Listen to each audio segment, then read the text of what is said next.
The Arctic was never meant to be silent. For centuries, it slept beneath a crown of ice, watching empires rise and fall far to the south. Explorers came and vanished. Satellites passed overhead like ghosts. The world believed the Arctic was empty, lifeless, frozen in time. They were wrong. In the winter of 2037, the ice began to crack, not from climate alone, but from ambition. It started with a signal. A Russian icebreaker, Volkov's Pride, detected something beneath the polar seabed, an immense energy anomaly buried under layers of ancient ice and rock. At first, analysts thought it was a sensor glitch. Then the Americans detected it, then the Chinese, then everyone else who still had eyes in the sky. The Arctic, long dismissed as a frozen wasteland, suddenly became the most valuable place on Earth. What lay beneath was more than oil, more than gas. It was a rare mineral lattice capable of revolutionizing energy storage, limitless power in solid form. Whoever controlled it would control the future, and so the quiet continent became a battlefield. Military convoys arrived disguised as scientific missions. Ice stations expanded overnight into fortified bases. Submarines prowled beneath the frozen ocean, their sonar pings echoing like distant heartbeats. Above the ice, drones circled endlessly, watching, waiting. No one declared war. They didn't need to. The first blood was spilled when a Norwegian research team disappeared near the Lomonosov Ridge. Officially, it was blamed on a crevasse collapse. Unofficially, every intelligence agency knew the truth. The team had been intercepted. By whom depended on who was telling the story. Tension spread like frostbite. The United States established Camp Polaris, deploying advanced Arctic infantry trained to fight in temperatures that could freeze exposed skin in seconds.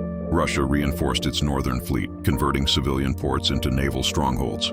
China, claiming neutral economic interests, launched ice-capable warships under the banner of global cooperation.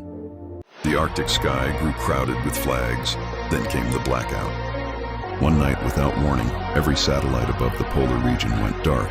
Communication vanished, GPS failed. Aircraft were forced to turn back or crash land on the ice. For 12 terrifying minutes, the Arctic disappeared from the world.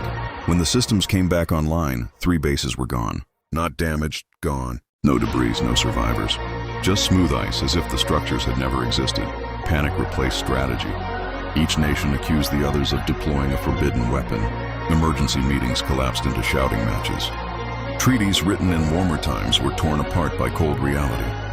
The Arctic conflict was no longer about resources. It was about fear. Special forces were deployed into white storms where visibility dropped to 0. Soldiers fought enemies they could barely see, their breath freezing inside their masks. Tanks froze solid, jets fell from the sky like stones. Nature itself became a weapon, indifferent to flags or borders. But the greatest danger wasn't above the ice, it was beneath it. As drilling began near the anomaly, scientists made a horrifying discovery.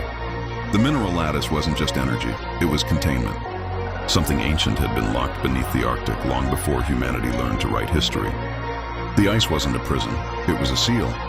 When the first containment breach occurred, seismic tremors rippled across the polar cap. Glaciers shifted, ice sheets fractured, and from the depths came a sound no human language could describe.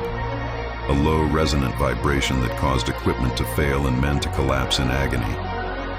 The Arctic was waking up. Nations faced an impossible choice: continue the conflict and unleash something uncontrollable, or cooperate and abandon the greatest prize ever discovered. For the first time, silence fell, not from ice but from understanding. Joint task forces formed, old enemies shared data. Soldiers stood side by side, weapons lowered, staring into a frozen abyss that threatened them all. The drilling stopped, the bases withdrew. The ice slowly began to heal. Officially, the Arctic conflict ended without a victor. History books would later call it a strategic standoff resolved through diplomacy. But the soldiers who were there knew better. They knew the Arctic had allowed them to leave, and deep beneath the ice something still waited, watching, listening.